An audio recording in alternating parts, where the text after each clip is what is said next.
Kan Aha. ik mezelf nog één keer zien? Even kijken hoe mijn haar zit. Ja, oké, netjes.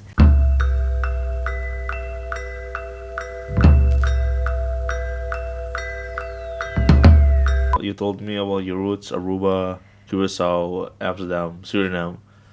But what are you? I say that I am a black woman who is Yukorsau, Rubiano, Sranang, Amsterdammer. That's how I identify. And how great is it that I can say how I identify. So that's the narrative that I create for myself. So I am all those things. I am not just one. And because I feel very much Suriname, I feel very much Aruba, and I feel very much Yukorsau, but I also feel very much Amsterdammer, who also lived in New York for a decade. So I don't claim to be American, but I definitely have New York tendencies because after being in New York for over a decade, you adapt to the New York life and the Brooklyn life. So whatever that means to me. So those are all part of who I am, which I think is very enriching for me. So, why does people need to check you out? In terms of my work, I think you mean why should people know about my work? No, why does people Need to know who I am? care about your work? Oh, care about me. Why should people care about me? About your work, yeah. Oh, about my work? Yeah. Well, I think that the work that I create is for the people, by the people. So I think that the people that care about the work are the people that are always part of the work. So the audience is just as important as the creator because in many situations, I allow for space where the audience is actually the creator or the storytellers are actually the creator of the work that I create. So the pieces or the stories that I tell are usually created with the people that I want to tell stories about. So, so in terms of why should they care, I don't think it's necessarily about them caring. It's actually me being able to be the vessel or provide a platform where people can share their stories so that we can tell our own narrative. And maybe that's why people should care because we actually get an opportunity to tell our own narrative, create our own narrative. So you told me about Suriname, Aruba, Curacao. But what are the differences between Aruba and Curacao Um, for you? yeah. Um, well, in my experience, and this is linked to the work that we've done on both islands because we have, my sister and I have been able to work very intimately on both islands with youth and with culture. So we could sense a difference in how culture is preserved. So when I am in Aruba amongst the youth, I experience a culture that is very much Americanized or one that is, how do you say, assimilated, so assimilated to American culture versus I feel like in Curacao there's a lot more cultural preservation. So it's much more about who we are in our identity. And I think in Aruba, because a lot of focus for many years, I would say since the 50s, 60s, have been on tourism, we've always looked at how can we cater to the people that come to our island, versus in Curacao, our main source of income wasn't tourism. So we were able to preserve a lot more of our own identity. So I think, in my experience, that's the biggest difference. And how that plays out in my family is that my family in Aruba is much more influenced by American and or Latino culture. South America, looking at, Venezuela or Colombia. And not to say that my family is one that applies to those standards in terms of their identity or even their culture. But because we are more closer to, we are more intimate in those relationships. And Curacao, I feel like, is much more closer to who Curacao is. That is where I sense the difference. I don't know if that makes any sense, but yeah, that's, I would say that that is the bit. I always tell my friends in New York, if you want to really feel my culture, go to Curacao, because in Aruba you'll end up at a hotel that's just catered to American people. If you go to places here, I'll say go eat at a local restaurant that serves local food, and that, you know, where the people speak the language, where you actually really get a sense of what our culture is. Theater wise, what did New York do to you? Well, what in order to understand what New York did for me, I have to just go back just a little bit for context. I was studying at the theater school in the Netherlands, which is a school that artistically I could really artistically I really enjoyed it. I didn't realize how much until I moved to New York, but it was artistically a really great space to be in. But at the same time, it was a very narrowing space. It was a very white institutional space, and it was a space where they say that there is space for creating your own narrative, but there really wasn't. So what I experienced in New York was freedom. When I got to the theater school in New York, I was like, yo, look at all these writers. There was so much material for Black people in the arts that of Black people in the arts that I could use. Like there's such a big writers culture in New York that for the first time I was introduced to material that I could actually do something with, and I didn't necessarily have that in Amsterdam. So I think that, and just to give you an example, you know, playwriters like Susan Laurie Parks, or even the work of August Wilson, who's like an icon. I've never saw an August Wilson play in my life until I moved to New York. So I was even embarrassed. I was like, why didn't I get this stuff in Amsterdam? Like, this is so amazing. So the theater school in New York actually allowed me to experience what it feels to be free in creating art. So I was free in creating whatever the fuck I wanted to create with whoever I wanted to create it with. So I could cast whoever actors I wanted to cast. I could, you know, use plays and work of writers that were actually telling my story. So again, New York Theater School, just the new school for drama, felt like freedom to me. Like I was like, oh, okay, wait. This is the material y'all have. Let's go. Why is IRA making theater? Um, I think when I was very young, I knew I wanted to tell stories. So I have a background in dance, which is in front of the stage. But I felt as I got older that I didn't necessarily feel the need to be on stage, but I did feel a need to create that stage where others can share their stories. So from a very young age, I knew I was going to be a theater director, because one, I loved theater, and two, I just really wanted to tell stories. So that's really how I became a director. When it was time to audition at the theater schools, I didn't even audition at the acting program. I went straight to the director's program. I always knew that I wanted to be a director, but most important, I think my purpose is I am here to serve others. I am here to create space for others to share their stories so we can actually create change, start conversations and create change, and also change the narrative. I would like to be one of those people that when you look back, think, okay, the work that I created played part in changing the narrative or creating a narrative that fully reflects who we are as people. So, yeah. So, why is making theater important?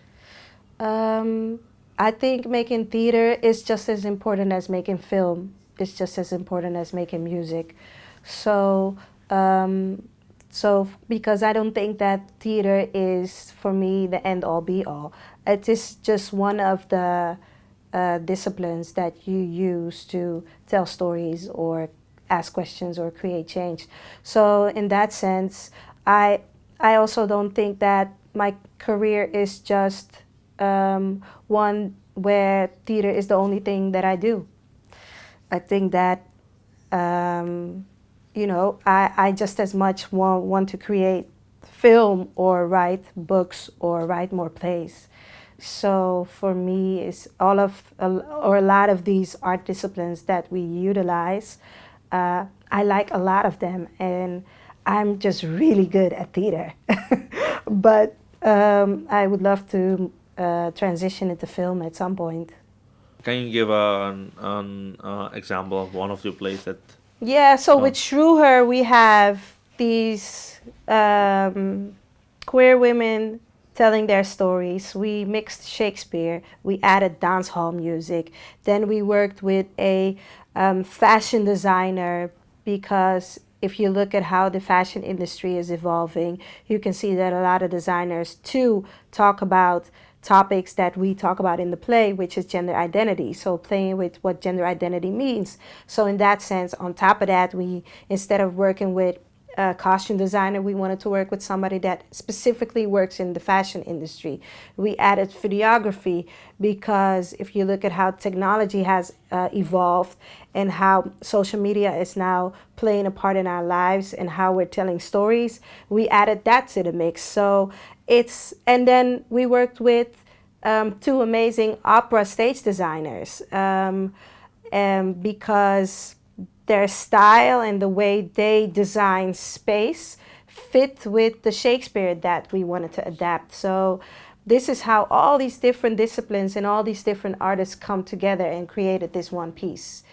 And I think that's the cool thing about this play.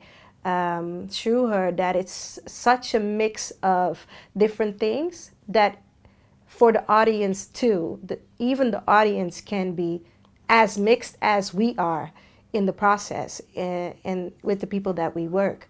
Because maybe somebody that has never seen theater but loves dancehall music will love the play. You know, maybe somebody that doesn't really have anything with the theater but is all about fashion will love this play because of the costumes, because of the pieces we've created with this fashion designer. So this is also a reason, or this is also a way for us to really invite everybody into the theater by bringing all these disciplines together. For some people, it might be, no, that's what it is. It's so dope. Okay. yeah. What are you doing on my island? Huh? Well, the reason why I'm on my island right now is we're creating a play about 3 Mei, and which next year it'll be 50 years after 3 Mei. So I've been playing with this play and this idea of creating this play for, I would say, a couple of years now, since 2013. So for a while now that I wanted to create this play. And also because I think it's time for us to really talk about what happened 3 Mei and really talk about where we are as a community and where we are in the world, and specifically our relationship to the Dutch. I think that's important right now. I think there's a lot of open wounds that require healing in order for us to really move our island forward. And again, it's very important for me to create this piece with the people, for the people, by the people. So I am here now to talk to the people that were around 3 Mei 1969 and people that were there before and after 3 Mei, and just try to get an understanding of where we are and what happened and what it is that we need. What is Trinity May for you, actually? So 30 Mei for me is a story that is deep rooted in the DNA of our people today, but a story and a happening that still affects us today. But not everybody realizing that it still affects us today. And I think it's very important in order for us to understand who we are and why we are the way we are and how we can live in this space in this day and age. We have to understand our past. And I think that that is what Trinity May and the history of the islands, specifically the islands, because it's not just Curacao, but Aruba, Bonaire, St. Martin, St. Eustatia, and Seba, who were all affected by the coming of Shell back in 1914, 1915. That has still an effect on a lot of us today. And not just on Curacao, but also a lot of our parents that moved to the Netherlands after 30 Mei or moved to the Netherlands in the 70s, in the 80s, even in the 90s, late 90s, 20s, when the big exodus happened and a lot of people of the island started moving to the Netherlands. We have brought all this stuff with us. And I think that it's time for us to really look at that because there's a situation now in the Netherlands where I feel like we are being forced to really look at our relationship again in how we look at each other, how we treat each other, and how we live amongst each other. Because desperate times call for desperate measures. Uh, So yeah. it's Trinity May. What was it? A black revolution? You think? What's your take I on it? think that it was part of it. I mean, from the stories that I have collected, I would say that everybody that was directly involved with Trinity May will tell you that the reason it happened was for equality in the workspace. And when the protest was initiated, the whole reason was equality in the workspace, specifically at Shell. But what happened after that, the collateral that happened after that, was that it ended up being more than just equality in the workspace. And I also think that you can't separate, because a lot of people also in some of the interviews that I've done will say it wasn't about racism and it was just about equality in the workspace. But you can't separate equality in the workspace from the people that wanted equality in the workspace, which was predominantly black men. So you can't remove one from the other. You can't just say, oh, we just wanted a better salary and better pay. Of course, I get that.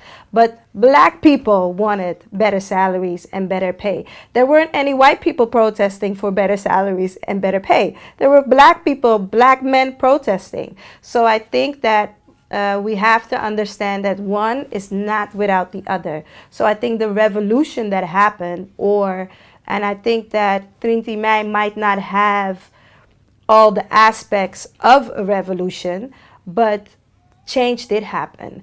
Now, was it necessarily good change? That is still relative, but for the first time, color started changing. And I think for the people in that time was important. So, Nanu, je moet het ietsje lager zetten.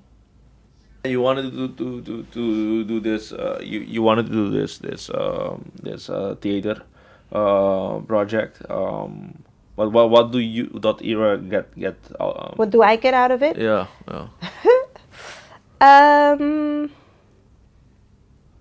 I don't know yet. I think that because I don't necessarily create stuff to personally get something out of it. but collectively, I think it's important for us to look at, okay, if we do this, then it might help with that. But keyword, we. So nothing that I create is just for me. So I don't necessarily get anything out of that, but I think maybe we as a community and we as black people might get a lot out of it, and even white people, because I think it's a conversation that needs to happen among all of us.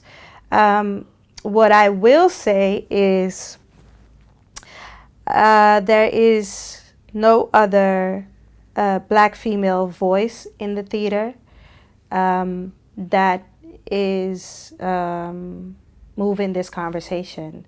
That hasn't been, I haven't met her yet. So I am glad that I can help out and, be that person that, is a vessel, or that, can bring all these people together so they can get all this stuff out of their system. Because that's another thing that I've noticed during my research, that there's just a lot of stuff for us to get out of our system. And I think theater is a great way to do so, because when you see somebody in front of you telling a story that you can relate to, or that it ignites a question, or that makes you look at a situation differently, then that's eventually what we all get out of it, Well, what I can say about Rel of Revolutie is that it is a play that is created, again, with the stories from the people. So we're not going to tell this play with, it's not going to be the facts of, or my version of Trinity May. It's really about telling the stories of the people that lived around this era. And it's actually told in 3 different episodes, which is the first one plays out in the 20s and the 30s. The second one plays out the night before Trinity May. And the third part is 50 years after Trinity May, with key moments in the 70s, 80s, 90s, and 2000s, so that we can get a full understanding of who we are, where we were, where we are now, where we're going. So, but then told through characters, through a family story, through the stories of women, through the stories of men, and and how this topic has affected them. So that's what I can tell. It's no other spoilers, but that's how it's going to be told. What can you say about Nicole Boss? Nicole Boss is. Do we even realize that we have a Curaçao that is signed to Rock Nation that is about to kill the fucking game? That's what I can say about Nicole Boss. I mean, she's amazing. And I was just telling a friend, Nicole lives and breathes music. She's not just a good singer. She also plays like 100,000 instruments. And, she used to teach at the conservatorium. Like, she is the real deal. And I really believe that she is she's the gem of this next generation. How we have Anouk, I think that Nicole is the next best thing that is coming out of the Netherlands. And I don't think there's anyone, and that's just me, but I don't think there's any other female singer in the Netherlands that lives and breathes music the way Nicole does, and how she owns it, hones it, and how she puts it out in the world from such an authentic space. I feel like, and that's reflected in her music. You don't see her doing shit on Instagram, or it's just, she's just one of the realest persons out there, I think, when it comes to music. Like music, she is the one. And Curaçao. Obrigado.